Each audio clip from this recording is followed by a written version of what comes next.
dengan rasa syukur, tetapi akan menjadi tidak bagus kalau ibadah itu tidak dalam kebenaran dan menyembah dalam roh. Itu yang saya rasakan dan kenapa saya harus meninggalkan keyakinan itu, karena dasar ibadahnya adalah ibadah buatan manusia, ibadah yang tidak pernah membawa kepada ketenangan jiwa.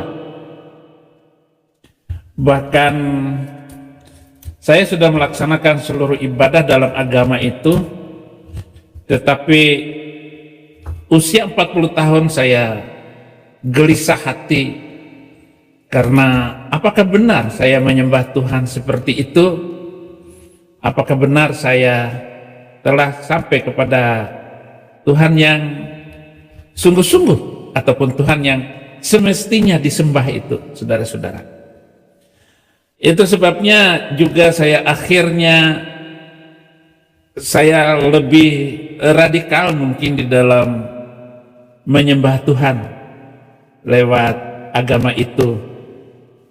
Segala yang dipertahankan dan dicari orang, saya sudah dapatkan semuanya. Bahkan teman saya bilang, kamu gila, kamu meninggalkan semua yang telah engkau capai selama ini. Itu kata teman-teman saya. Apa boleh buat, memang saya harus meninggalkan itu, karena ibadah yang tidak pernah sampai kepada hakikat dan kebenaran di dalam beribadah tersebut. Saudara,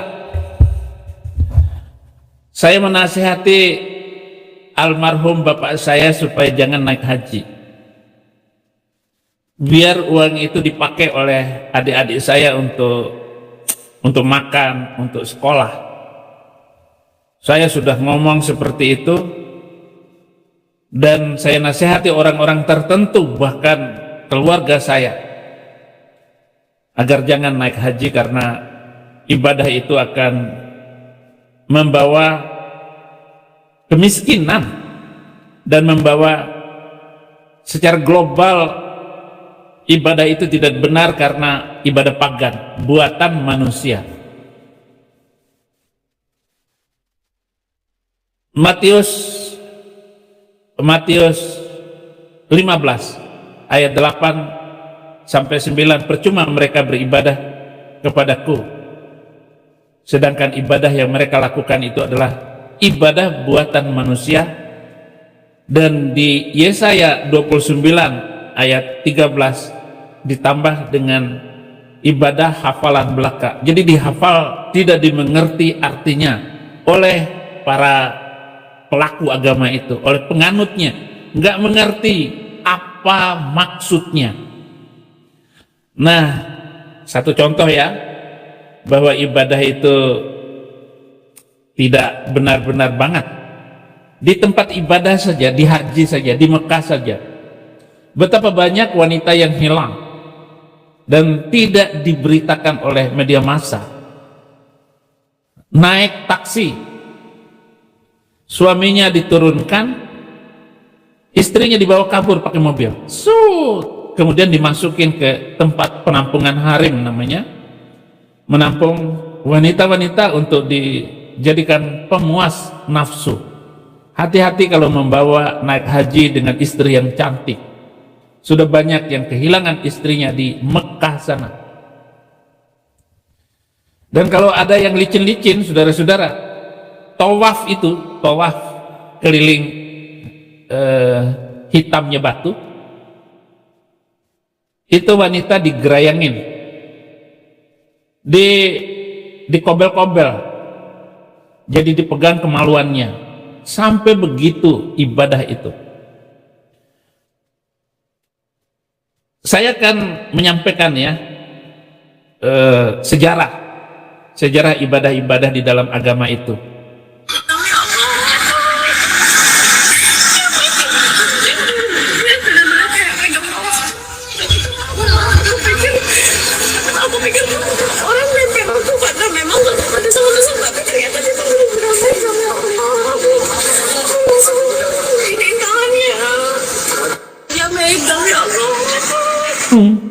Jadi dipegang-pegang, kemaluannya diremas-remas.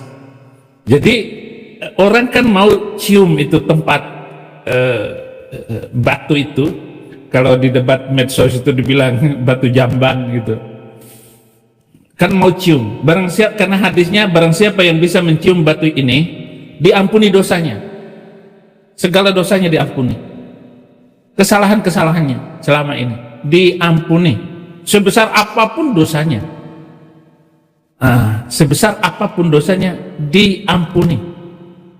Bahkan dibilang begini, barang siapa yang hajinya mabrur, Hajju mabrur laisa jazza illal jannah. Haji mabrur artinya haji dengan penuh khusyuk, sopan santun, dan seluruh rukunnya itu ditaatin, dan tidak boleh berrofat, tidak boleh ribut berantem di sana, maka segala dosanya diampuni. Wah, itu kan sudah dapat manasik haji. Saya pembimbing manasik haji, bapak saya juga almarhum adalah pembimbing manasik haji di kabupaten di Bima sana. Saya manasik haji internasional. Bagaimana saudara-saudara ibadah dipakai seperti itu dan dipakai kedok seluruhnya. Ini kan yang kecil-kecil, saudara-saudara. Menteri agamanya aja itu masuk bui gara-gara itu. Jadi menggiurkan, ini ibadah yang sangat menggiurkan. Itu yang mengurus haji, yayasan-yayasan yang mengurus ibadah haji itu selalu nipu. Ustadz Yusuf Mansur itu ustadz, saudara-saudara, sampai uangnya bukan miliaran, triliunan dari khusus masalah ibadah, doa, wirid, ya wirid dan wiritan kayak begitu, ngurus naik haji, umroh. Betapa banyaknya tipuannya itu, saudara-saudara. Tetapi kenapa tidak sadar, saudara-saudara, dengan ibadah semacam itu? Luar biasa. Kenapa tidak kapok? Tidak kapok. Tidak ada yang kapok sampai sekarang. Dan ini juga kenapa pemerintah tidak menertibkan yayasan perjalanan haji ini. Hanya mau mengambil untung dari umat Islam, orang-orang yang tertipu oleh ibadah dan agamanya, orang-orang yang tertipu untuk datang ke satu tempat katanya akan mendatangkan segala macam pengampunan, dan semuanya sangat memalukan. Ritual ini adalah ritual pagan jahiliyah sebelum, dan diambil alih oleh Islam sebagai ibadah rukun yang kelima. Nggak ada nabi di dalam Alkitab. Nabi yang sebelumnya, yang dimulai dari Adam, Ibrahim, Sulaiman, sampai Yesus Kristus, mengajarkan ibadah haji dan harus menaruh jidat ke batu yang hitam itu. Nggak ada. Kalau ada, saudara-saudara, nggak mungkin saya masuk Kristen, nggak mungkin ikut ini Alkitab, nggak mungkin. Itu yang harus Anda pahami. Saudara-saudara, ini bukan menghina ya, aduh, jauh panggang dari api kalau saya bertujuan menghina ataupun menistakan ajaran ini. Ini benar-benar ajaran kebodohan. Sementara pemerintah Arab Saudi itu bercita-cita bagaimana jemaah haji itu dinaikkan kapasitasnya menjadi 3 juta orang. Sekarang ini baru 2.500.000 orang. Shalom semuanya, teman-teman. Sampurasun, salam waras, salam sadar. Berjumpa kembali dengan saya di channel ini. sahabat-sahabat semua, mohon ya dukungannya untuk channel ini, dibantu di subscribe, di like, juga tambah komentar, kita diskusi, juga share ke sosial media kalian. Dan bagi yang belum subscribe, mohon dibantu di subscribe ya, agar saya terus semangat. Dan juga harap ditonton sampai selesai, agar supaya apa yang disampaikan menjadi berkat untuk kita semua. Amin. Oke teman-teman, selamat menyaksikan. Tetapi secanggih apapun mereka mengatur, yaitu pemerintah Arab Saudi sebagai panitia penerima haji ini, tetap aja ada kecelakaan, entah roboh hotelnya, di sa'i, kemudian di tawaf keliling Ka'bah itu. Dulu sa'i itu dia mengemakan 3.000 jiwa, ngek, kemudian lontar jumlah, itu kan harus dikasih ini jalurnya. Ini jemaah ini yang ada hotel ini jalurnya jam sekian, harus tepat itu jamnya ini. Maka bagaimana mengurus ribuan orang ini untuk ikut jalur ini? Susahnya minta ampun. Mendisiplinkan orang desa, orang dari Indonesia, dari Bangladesh, dari Pakistan, dari jemaahnya ini mengatur sedemikian rupa, saudara-saudara. Tapi tetap aja salah manusia. Mestinya jalurnya ke sana, dia mulai dari sana, ya tabrakan. Disitulah terjadi kesalahan dalam ibadah itu. Wah, ngeri saudara-saudara. Dan berapa ribu orang yang jadi korban ibadah itu. Sementara si pemerintah Indonesia ini, ya orang Indonesia ini diperas untuk bahan harta kekayaan dan uang. Semuanya itu menikmati semua ibadah dari kedunguan orang yang kesurupan beragama karena ingin diampuni dosa. Maka berkembang berbagai macam cerita mistik dalam ibadah itu. Wah, saya cium itu batu itu harum sekali. Emang dikasih minyak kasturi. Jadi ada polisi yang selalu mengasih minyak itu supaya dicium harum, cium harum, cium harum. Nggak tahu sakit penyakitnya kayak apa. Orang jutaan yang menciumnya setiap waktu, setiap ini operasional ibadah itu. Dan ini telah membuat pusing itu pemerintah Arab Saudi. Pemerintah yang mengirim juga pusing bagaimana menyiapkan organisasi dan ibadah nanti. Salah jalur saja dibahaya. Mertua saya untung waktu naik haji tahun 90 itu terowongan Mina itu. Nah, terowongan Mina sekarang sudah dikasih batas. Yang ke sana dan kemari batas jalan. Dulu nggak ada batasnya. Jadi terowongan itu sekarang bolak-balik sudah ada yang batasin pakai ini. Nah, ketika terowongan itu macet, ada orang yang keserimpet di jalan kakinya, maka keinjak terus dari sana masuk, dari sini masuk, akhirnya 3.000 orang ngek di dalamnya. Dan bagaimana menyelesaikan ribuan orang itu dimasukkan ke treknya, masih hidup saudara-saudara, ya dilempar ke trek karena dia sudah dianggap meninggal. Untung mertua saya almarhum suami istri itu enggak ikut. Enggak ikut. Ya dasar umur panjang saudara-saudara. Waktu sa'i itu di terowongan Mina, jadi tidak ikut. Nah, ada lagi lempar jumroh. Kan 2 juta orang itu melempar 3 tempat. 3 tempat itu ada Jumratul Ula, Jumratul Wusta, Jumratul Aqabah. 3 tempat ini. Satu tempat itu 7 batu. Jadi satu orang itu melempar 21 batu. Melempar 21 batu.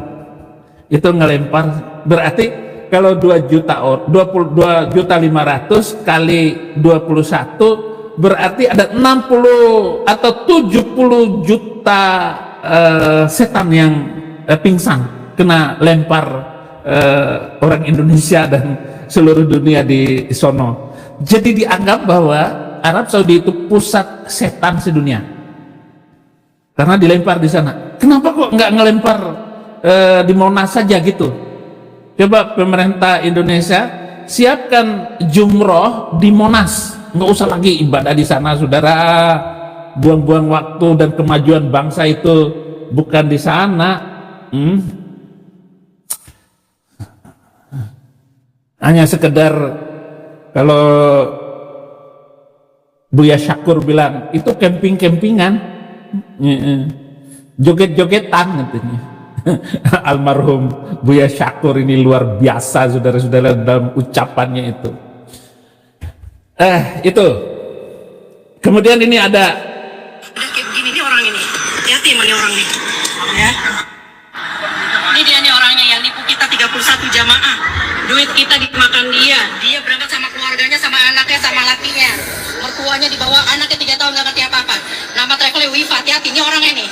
Tuh, orangnya tuh. Tuh lakinya tuh bininya tuh. Namanya Widya, lakinya namanya Fami. Nih, bentar. Ini dia nih orangnya nih. Oh ya. Duit gua 655.524 jamaah. Jamaah lainnya, aduh. Dan di luar barengan kita hotel bintang 5.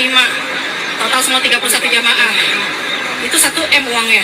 Dan dicek duitnya cuma 348.000. Di ATM-nya saldonya. Astagfirullahaladzim. Ya Allah. Pengen niat ibadah kayak begini nih orang ini. Hati-hati sama nih orang nih. Ya. ini jemaah kecil-kecilnya. Yang besar itu adalah pemerintah Indonesia, Departemen Agama ini mengambil uang lebih hebat lagi, lebih besar lagi. Bahkan ada dana abadi umat, DAU, itu dikorupsi sama dari menteri ke menteri sampai ke nggak tahu menteri sekarang ini, menteri agama yang sekarang ini mantan imam Masjid Istiqlal yang cium jidat Paus Fransisku. Waktu datang ke Indonesia dia cium jidatnya Paus sehingga diangkat jadi menteri agama. Luar biasa loh saudara. Ini bagaimana Departemen Agama ini loh. Ini urusan haji. Ya memang negara mengambil keuntungan besar dari ibadah haji itu. Tapi sadar nggak pemerintah Indonesia betapa habisnya uang negara itu dari rakyat Indonesia nyumbang ke pemerintah Arab Saudi. Dan pemerintah Arab Saudi surplus APBN-nya itu 70 triliun setiap tahun. Jadi nggak bisa menghabiskan APB, selalu surplus. Maka kota-kota di Arab Saudi, saya pernah transit di Dahran. Saya pernah transit di sana itu. Menjelang maghrib turun. Saya mau ke Amerika. Saya sudah 4 kali ke Amerika ini dan terakhir ini keempat kalinya nggak bisa balik ke Indonesia. Itu kotanya kayak emas. Dan saya lihat itu luar biasa menyala, kuning, indah. Gedung-gedungnya bagus semua. Lebih-lebih masjidnya itu dicat emas. Jangan-jangan itu lambang bulan sabitnya di atas itu memang dari emas. Betapa kayanya itu bangsa. Imam masjidnya itu dibayar, dapat gaji bulanan, karena dia yang bekerja dan bertanggung jawab. Ada beberapa imam tiap masjid jami. Masjid jami itu adalah masjid yang dipakai untuk Jumatan, jadi setingkat kecamatan. Itu masjid besar yang akan menampung Jumatan itu ribuan orang, jemaat masjid itu. Nah, imamnya itu mendapat gaji dari pemerintah Arab Saudi. Dia digaji khusus semuanya. Dan saya nggak tahu berapa ribu itu masjid jami. yang ada di Arab Saudi itu. Nah, petugas hajinya juga itu mendapat gaji besar. Apalagi yang tampil imam yang selalu disorot kamera itu, yang suaranya suara emas benar suaranya itu. Imam Sudais, imam masjid besarnya di Masjidil Haram. Itu imam besar. Baru kemudian di Madinah, Masjid Nabawi, itu imam besar lagi. Tetapi yang paling tinggi ini adalah imam raja.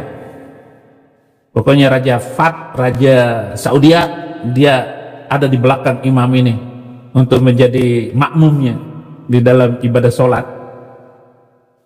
إذا السماء انفطرت وإذا الكواكب انتثرت وإذا البحار فجرت وإذا القبور بعثرت علمت نفس ما قدمت وأخرت يا أيها الإنسان ما غرك suara saya nggak bisa untuk menjadi imam jami saja, nggak bisa. Harus bagus itu suaranya, dan pengucapan lidahnya itu nggak boleh main-main, harus tepat. Tak tak tak tak, huruf S saja itu ada 5 huruf yang keluar S. Ada sa, sha, so, z, apalagi shin. Oh, 5 huruf yang bunyi S saja, nggak boleh salah ini. Salah ngomong, salah, batal sholatnya itu. Wah, di situ mereka ngamuk gitu. Lu salah ngomong tadi. Limata anda tekallam kata. Kenapa kamu ngomong kayak begitu? Salah, baca kamu. Batal, ulangin lagi. Ya orang nggak sudah pulang semua, nggak mau lagi ngulang-ulang sholatnya. Enak aja. Jadi ritual haji ini, saudara-saudara, ini telah menjadi bencana bagi Arab Saudi dan bencana bagi Indonesia. Kenapa bangsa Indonesia tidak nyetop ini ibadah ini? Kenapa menghabiskan devisa negara? Di sana yang untung, kita yang rugi. Indonesia tetap gigit jari dan miskin. Rakyat Indonesia ini kapan dipandaikan, kapan dicerdaskan? Nggak akan cerdas-cerdas. Pendidikan Indonesia ini kalah dari Singapura aja, kalah dari Malaysia, kalah. Orang Malaysia nggak ada lagi yang datang ke Indonesia untuk sekolah. Apalagi jadi mahasiswa boro-boro. Negara Indonesia itu negara yang kurang beradab. Bangsa kita belum bisa beradab sampai hari ini. Orang gereja saja dirusak. Kenapa bangsa kita ini nggak bisa dinaikkan tingkat budaya dan etikanya itu? Pemerintah ini nggak punya pemikiran yang cerdas untuk meningkatkan taraf budaya bangsa. Emang kasihan kita, kasihan bangsa kita ini. Nah, bahkan karena Nabi dulu ditanya bagaimana boleh nggak badal haji katanya. Jadi sebuah ini ada badal haji, mewakili haji. Jadi misalnya kakek saya namanya ini belum naik haji, maka oleh cucunya itu dibadalkan hajinya. Nah, ada badal haji, biayanya itu kalau di Malaysia 2,5 juta badal haji. Nanti orang yang hajiin ini, yang mutarin Ka'bahnya itu, dia harus hajinya itu menggantikan namanya, misalnya Dul Komeng. Oh siapa? Oh, ditulis namanya Dul Komeng. Nah, satu orang itu kadang-kadang menerima 5 titipan, namanya sini, lalu disebutlah dihajiin. Lalu disebutlah nanti di Indonesia Haji Dul Komeng gitu. Kenapa? Karena sudah dihajiin oleh si misalnya Ziyad Muhammad, namanya Ziyad Muhammad yang akan menghajikan si Dul Komeng ini. Nah, biasanya itu mahasiswa di Arab Saudi ataupun TKI nggak boleh. Nah, tapi rata-rata yang menjadi badal haji itu adalah mahasiswa. Kalau di Malaysia terakhir yang saya dengar 3 tahun yang lalu, 4 tahun yang lalu itu 3.500 ringgit untuk biaya badal haji. Oh, itu bisnis lagi, bisnis yang lain. Haji Dul Komeng. Itu nama saya, bukan nama saya Dul Komeng, nggak apa-apa. Nah, saudara-saudara, ibadah yang paling gampang untuk untuk dipakai penghinaan itu adalah ibadah haji. Nah, sampai misalnya jemaat-jemaat ini, saudara-saudara, pura-pura ngajar ngaji gitu, akhirnya ustadznya tertarik dengan murid yang sedang diajar ngaji ini.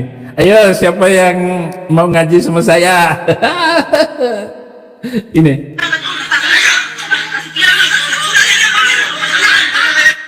Pulang malam ternyata.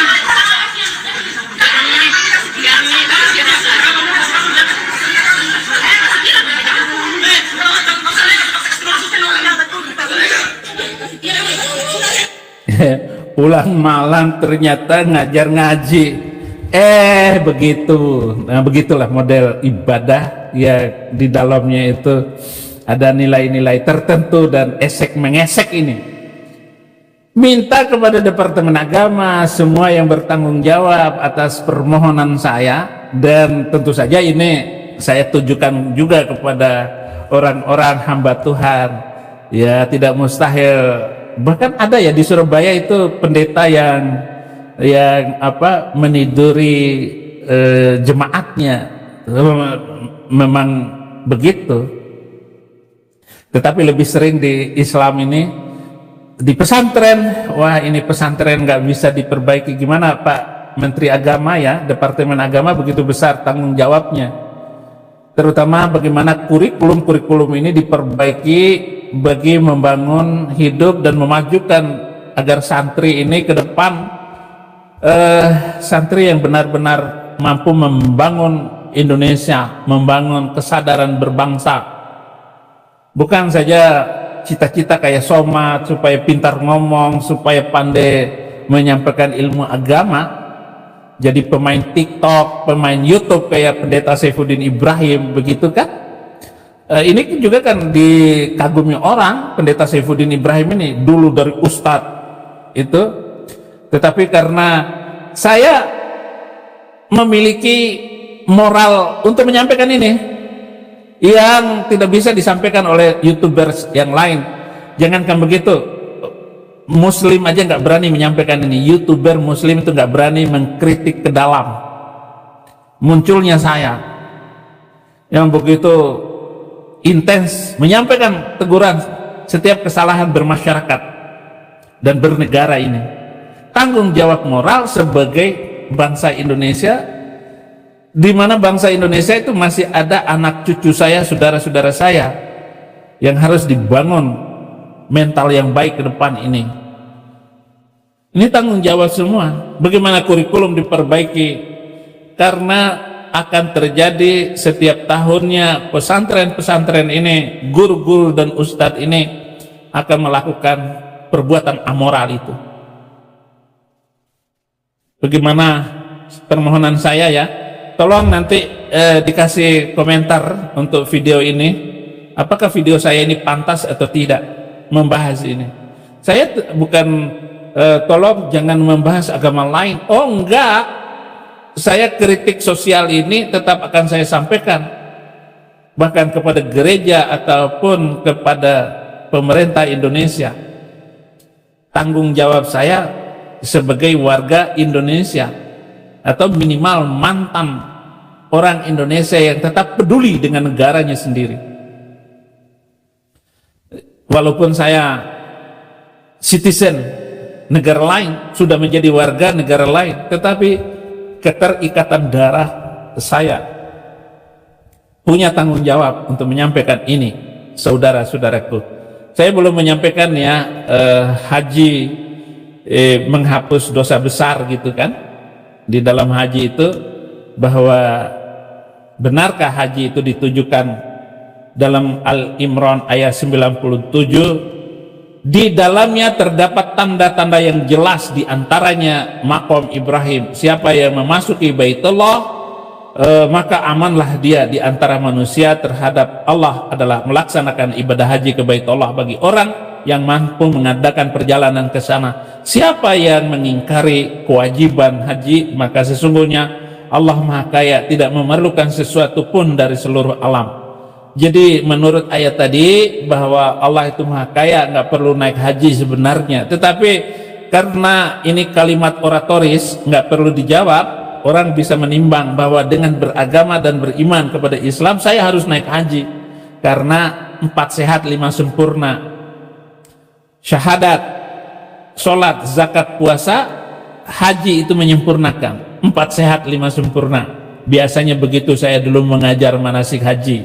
Jadi makan lauk pauk, sayur, daging, telur, dan kelimanya susu. Jadi harus nyusu. Ibadah haji juga mengandung banyak keutamaan. Salah satunya dapat melebur dosa. Jadi Muhammad katanya begitu. Padahal ibadah haji ini ibadah pagan, nggak ada kaitannya dengan Islam.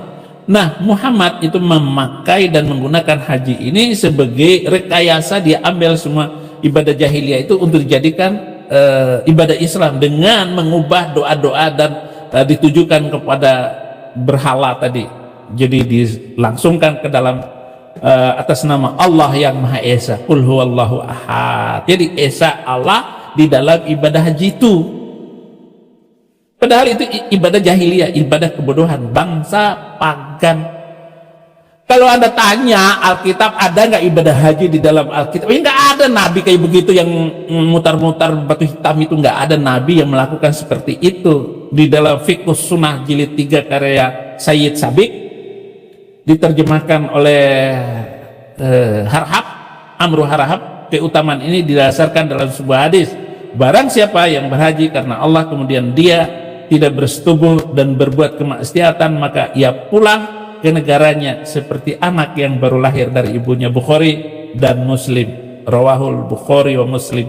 Jadi ibadah haji itu, makanya ibadah haji nggak boleh melakukan perkawinan. Tetapi Muhammad melanggar undang-undangnya sendiri bahwa dia di haji wada melakukan perkawinan. Dia menikah. Siapa muslim yang bisa ini berdasarkan data sejarah yang saya miliki, dan saya adalah guru sejarah Islam karena saya suka menghafal. Jadi sejarah Islam itu saya hafal semuanya, nggak ada yang tersisa dari saya. Pelajaran sejarah mulai dari kelas 1 aliyah, kelas 2, kelas 3 itu saya hafal semuanya, mengajar itu.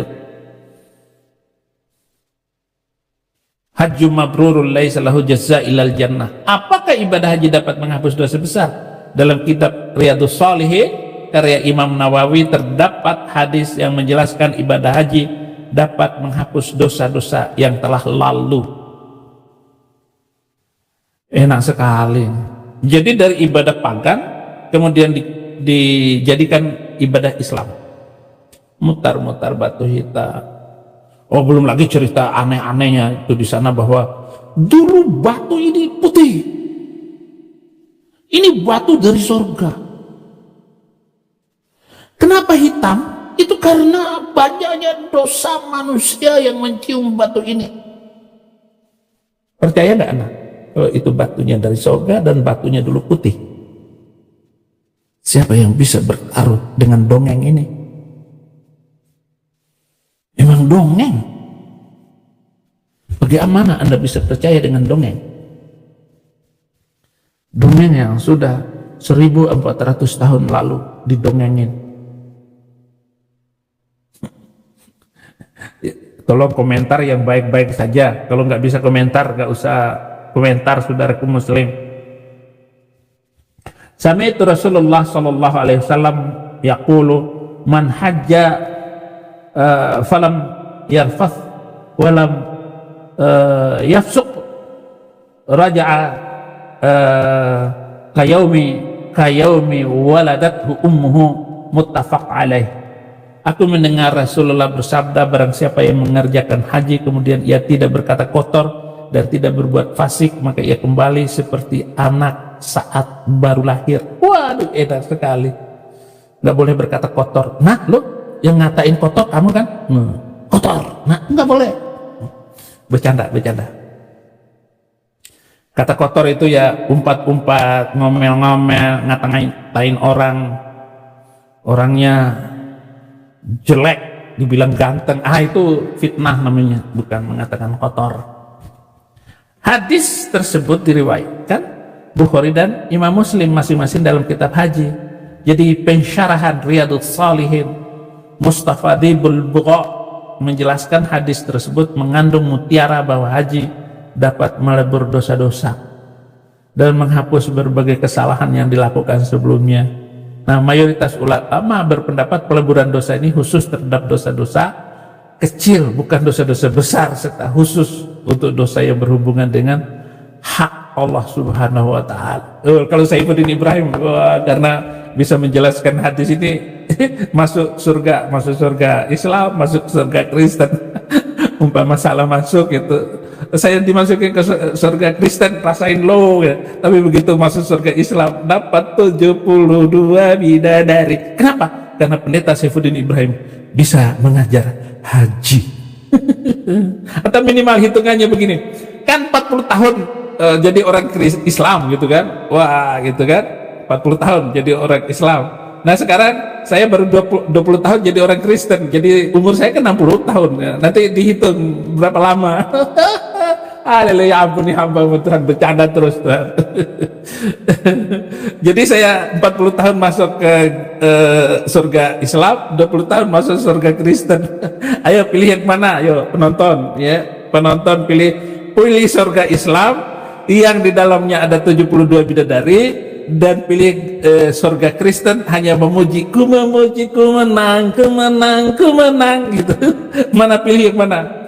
Nah lanjut, peleburan dosa dengan ibadah haji ini ada syarat, yakni haji harus mabrur. Dosa-dosa ini memiliki syarat, yaitu haji yang harus mabrur. Haji yang mabrur adalah haji yang diterima, yang tidak dikotori oleh dosa, jauh dari hal-hal yang dapat menimbulkan persengketaan atau merangsang syahwat. Jelas ibadah ini ya susah gitu. Jadi bayangkan suami istri nanti tidur di hotel berdua, begitu dikasih kamarnya, enggak boleh begituan selama di hotel. Mana tahan, orang baru saja ibadahnya kayak begitu, rame luar biasa saudara-saudara, apalagi donditan gitu. Felix Siau kepala peang ya. Bagaimana pensyarahan dan pencapaian ibadah seperti itu? Bagaimana dengan dosa besar, apakah bisa dihapus? Saya katakan dosa besar tidak bisa dihapus dengan haji, karena misalnya menghabisi nyawa orang, harus dilaksanakan Quran surah kelima ayat 45, nyawa ganti nyawa. Nggak bisa. Hercules sudah menghabisi nyawa orang, dikasih haji Hercules. Mana boleh haji Hercules? Berapa nyawa yang sudah kamu habisin orang selama ini? Nggak bisa. Nah, aku ngaku lah, dasar. Jadi dia preman masuk Islam supaya aman. Keenakan kamu, enakan dilo, untung berlipat ganda. Kawin anak Pak Haji di Jakarta, jadi Islam. Astagfirullahaladzim. Shalom teman-teman semuanya, apa kabar? Semoga kalian dalam keadaan sehat selalu, panjang umurnya dan banyak rezekinya, amin. Dan itulah tadi cuplikan atau tayangan yang telah disampaikan. Semoga dari tayangan atau cuplikan tersebut memberikan manfaat untuk kita semua dan juga berkat, amin. Semoga para pendukung setia channel ini yang telah mensubscribe, membantu like, share, juga berkomentar, panjang umur dan sehat selalu, amin. Oke teman-teman, sampai jumpa di video-video selanjutnya. Shalom, salam sadar.